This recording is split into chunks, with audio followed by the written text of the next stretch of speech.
When we have created an empty life of meaninglessness and deadness, but we are too numb and self-deceived to even know that we are in despair, we have entered into what philosopher Soren Kirkegaard calls double despair. When we have entered into double despair, our life has become mere routine, based more off habit and repetition, where we aren't living life, but life is living us. Our lives have largely gone unlived, unfulfilled, and unexamined. There has been no real attempt to find what would really make for a satisfying life. So in the place of the work required, we now lust for submission, aiming to submit ourselves to something, anything that we can think of that would do the job of providing us with any sense of pleasure, meaning, direction, or fulfillment that our soul craves.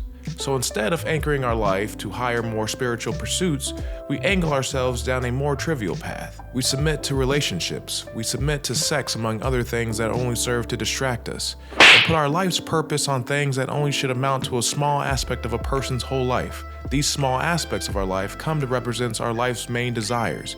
The problem is that these desires never have the ability to truly satisfy us, and if we never come to realize this, our lives will follow an endless boring cycle of repeatedly going to these sources hoping that they can satisfy us, achieving a moment of enjoyment, but soon seeing that our satisfaction has turned back into boredom, which is then interrupted by another desire springing up with the hope that it will cure us of our boredom. Philosopher Arthur Schopenhauer referred to this as the universal human condition of suffering, wanting, momentary satiation, boredom, and future wanting. And it's the foundation for a life of suffering, to be eternally tempted but never satisfied.